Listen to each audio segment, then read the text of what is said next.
Hello guys, welcome back to my channel. তো তোমরা সবাই কেমন আছো? আশা করি ভালো আছো, আর তোমাদের ভালোবাসায় আমিও খুব ভালো আছি। আর দেখো, সকাল সকাল কিন্তু আজকে সব কাজ হয়ে গেছে। সকাল 6টা থেকে শুরু করেছি, তো একদম রান্না টান্না পুরো কমপ্লিট হয়ে গেছে। হ্যাঁ, মেরেছিল? হ্যাঁ, সকালে পড়ার সময় মেরেছিল? তাহলে পড়া করো না কেন? হ্যাঁ, পড়ি তো। হ্যাঁ, তো যাই হোক, ওকে ওর বাবা পড়তে বসিয়েছিল, আর আমার ওইদিকে রান্না টান্না সব কমপ্লিট হয়ে গেছে। কাপড় কেচে স্নান টান করে চলে এসেছি।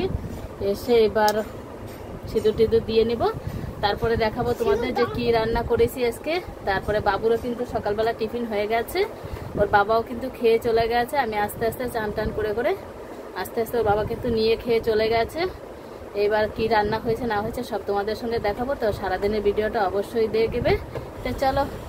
তো তারপরে দেখো, এদিকে এই যে দেখো, আমি কাপড় জামাগুলো কিন্তু মেলে দিয়েছি। কেন বলো তো, আকাশের লক্ষণটা কিন্তু বেশি ভালো না, বৃষ্টি আসতে পারে, কেন মেঘলা মেঘলা আকাশটা। তারপরে দেখো, এদিকে সিঁদুর টিঁদুরও দিয়ে নিয়েছি। কাপড় জামা মেলে আগে কাপড় জামাগুলো মেলে এসেছি, কেন না শুকোলে তো আবার মেলার জায়গা নেই। আর বৃষ্টি কিন্তু আসবে আজকে, কেন বলো তো, ভীষণই অন্ধকার আকাশটা, একদম রোদ নেই, মেঘলা। ওই জন্যই ভাবলাম যে না, এত কাপড় বেরোয় আমার, কাপড়গুলো মেলার জায়গা না থাকলে তো হবে না। তারপরে কাপড় জামা মেলে তারপরে এদিকে সিঁদুর টিঁদুর দিয়ে তারপরে কিন্তু চলে গেছি। যে বাসন টাসন যে ধুয়ে এনেছিলাম সেগুলো জায়গায় রেখে দিচ্ছি।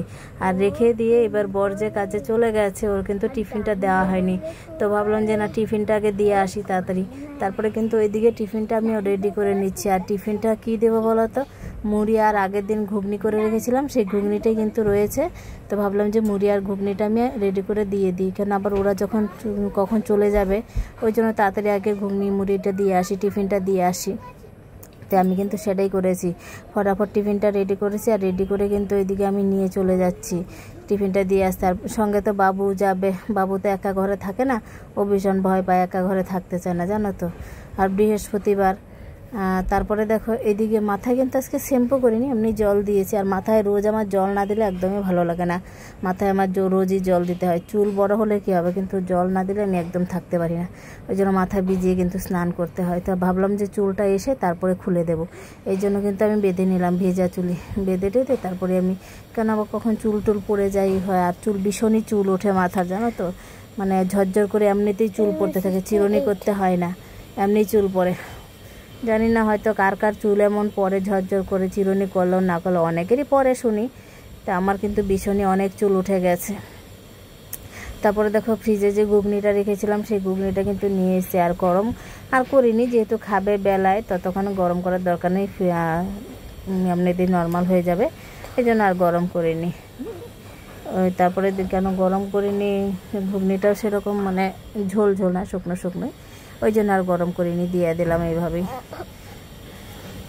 তো বাবু বলছিল একটুখানি ঘুগনি খাবে, পরে কিন্তু আর খায়নি বাবুকে বললাম একটুখানি খেয়ে নাও, ও সকালবেলা একটুখানি ভাত খেয়েছে, আলু সেদ্ধ ভাত, ওই জন্য আর খায়নি। তারপরে আবার স্নান টান করে দুজনে খাবো একসঙ্গে, ভাবলাম যে বাবুকে আমার সঙ্গে খাইয়ে দেবো, কিন্তু ও কিন্তু আর খায়নি আমার সঙ্গে, জানো তো, দুপুরবেলা আর খায়নি। এবার না খেয়ে খেলা করছে, আর ঘুমোয়নি দুপুরবেলা, ও ঘুমোয়ও নেই আজকে, কেন জানি, কে জানে, একদম ঘুমায়নি। উঠেছে কিন্তু সকালে, তাও ঘুমায়নি। তারপরে দেখো, এই যে একদম কিন্তু রেডি হয়ে গেছে, একটা কলাও দিয়ে দিয়েছি। আর দিয়ে এইবার দেখো আমি কিন্তু বেরিয়ে গেছি টিফিন নিয়ে, দেখতেই পাচ্ছ। আর কি বলো তো, আমাদের বাড়ির দেখো গেট, যখন গেট থেকে বেরিয়েছি, গেটের সামনে থেকে কিন্তু দুর্গাপূজার মানে গেট দেখতেই পাচ্ছ, একদম গেট। আর কি সুন্দর লাগছে না, দেখো গেটগুলো দারুণ সুন্দর লাগছে। আর এবার কিন্তু প্রচুর গেট বানিয়েছে, অন্যবার এত গেট বানায় না, আমাদের বাড়ি পাস করে কিন্তু এবার গেট চলে গেছে, জানো তো, কত সুন্দর লাগছে না। পুজো গন্ধ চলে আসলো, পুজো আসলে একদম বেশ ভালোই লাগে, জানো তো। তারপরে দেখো, টিফিনটা দিয়ে এসে এদিকে চলে এলাম যে খাবো। আর আজকে কি রান্না হয়েছে বলো তো, বাবু আর আমি খেয়ে নিই। আজকে রান্না হয়েছে কি বলবো তোমাদের, দাঁড়াও বলছি। আজকে রান্না হয়েছে আলু ভাজা, তারপরে হয়েছে ডাল, লাউ দিয়ে ডাল করেছি, আর করেছি উলকচু আছে না, উলকচু দিয়ে সয়াবিন, এই দেখো দারুণ হয়েছে, দেখতেই পাচ্ছ। তো আজকে দুপুরবেলা কিন্তু এই রান্না হয়েছে।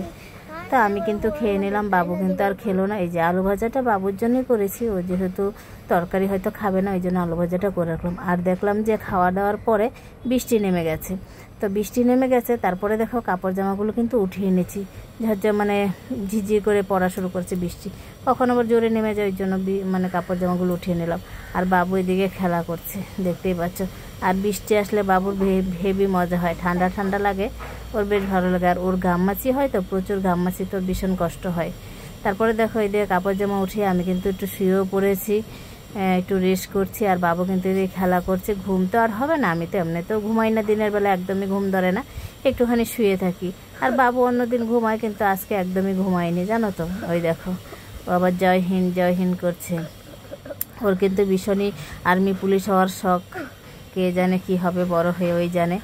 তো যাই হোক, তারপরে দেখো এদিকে কিন্তু রেস্ট টেস্ট করে তারপরে কিন্তু আবার সন্ধ্যাবেলা উঠেও গেছি, মানে সন্ধ্যাবেলা না, মানে বিকেলবেলা। তো অনু আসবে স্কুল থেকে, ওকে খেতে দিতে হবে, জল ভরা আছে, বাসন টাসন কিছুটা পড়ে আছে, সেগুলো ধুতে হবে। ওই যে দেখো, তারপরে এই যে জল টল ভরে নিয়ে এসেছি। আর সন্ধ্যা বিকেলে যে টিফিন করেছি, সেই টিফিনের বাসন টাসন কিন্তু আছে, সেগুলো ধুবো।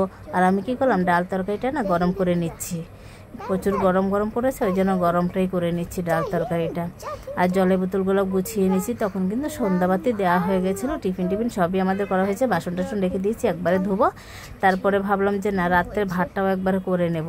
তো রাত্রের ভাতটাও কিন্তু আমি বসিয়ে দিলাম, আর বাবুকেও পড়াশোনা করাতে হবে, তাই না, ওই জন্য ভাতটা বসিয়ে দিয়েই কিন্তু ওকে বই নিয়ে বসিয়েছি। আর আমি ডাল টাল গরম করে কিন্তু বাটিতেই রেখে দিয়েছি, একবারে বাসন টাসন ধুয়ে তারপরে আবার একটু বেরোবো, ওর দিদনদের ঘরে যাব, ওই জন্য একবারে বাসন টাসন ধুয়ে তারপরে যাব। তো ভাতটা কিন্তু ওইদিকে বসিয়ে দিয়েছে, আর ভাতটা কিন্তু ফুটেও আসছে প্রায়, তো কি আর করব, তাই না। আর ভাত আজকে কি করেছি বলো তো, রাত্রেবেলা আলু ভাতে দিয়েছি, এই দেখো আলু ভাতেও দিয়েছি, আলু সেদ্ধ খাবো বলে দিয়ে দিয়েছি। তো এই যে দেখতেই পাচ্ছ, ভাত কিন্তু প্রায় মানে হবে হবে করছে, ফুটছে আর কি। তারপরে দেখো এদিকে ভাতটা নামিয়ে আমি কিন্তু কি করেছি বলো তো, পূজার আগে তো একটু ঘর দর ঝাড়তে হয়, তো আমার কিন্তু আর ঝাড়া হয়নি। আর মহালয়া চলে গেলে তো একদমই ঝাড়তে নেই। তো আমি কী করলাম, এত ধুলো হয়েছে, একটা কাপড় নিয়ে মুছে নিলাম। হ্যাঁ, ঝাড়ু দিয়ে আর ঝাড়লাম না, ঝাড়ার তো প্রয়োজন নাই, ঝাড়তে লাগে না মহালয়ার পরে, জানো তো। আর আমরা মহালয়ার পরে একদমই ঘর দর ঝাড়ি না। তোমরা কারা কারা ঝাড়ো না অবশ্যই বলবে, আমরা কিন্তু একদম ঝাড়ি না। তো একটু ধুলোগুলো কিন্তু আমি কাপড়টা দিয়ে মুছে নিলাম, সুন্দর করে একটা কাপড় দিয়ে। আলমারি টালমারি, টিভি একটু টিনে একটু ঝুলঝুল হয়েছে, সেগুলো কিন্তু একটু মানে ঝোল পড়েছে, সেগুলো একটুখানি মুছে নিলাম, নাহলে একদমই ভালো লাগে না জানো। আর এই যে ফ্যান পাখাটাও দেখলাম যে নোংরা হয়েছে, সেটাও একটু মুছে বিছানার চাদর টাদর কিন্তু আমি সব চেঞ্জ করে নিলাম। আর নিয়ে বিছানাপত্র ঝেড়ে আমি কিন্তু মানে নতুন একটা চাদর পেতে দিলাম, নতুন না মানে ধোয়া আর কি, ধোয়া একটা নতুন চাদর পেতে দিলাম। কেন বলো তো, ওই চাদরে প্রচুর ধুলো পড়েছে, ওই জন্য। তো পড়াশোনাও তো করানো হয়ে গেছে, ওই জন্য একবারই কিন্তু আমি চাদরটা উঠিয়ে বালিশের কাপড় টাপড় কিন্তু সবই চেঞ্জ করে নিলাম, কালকে ধুয়ে দেবো বলে। পরে কিন্তু আমি এই যে দেখো বিছানাটা একদম টান টান করে ঝেড়ে নিয়েছি, দেখতেই পাচ্ছ একদম টান টান হয়ে গেছে, কত সুন্দর হয়েছে, তাই না। আর বিছানাটা ঝেড়ে টেরে তারপরে আর কি করবো, এখানেই ভিডিওটা শেষ করছি।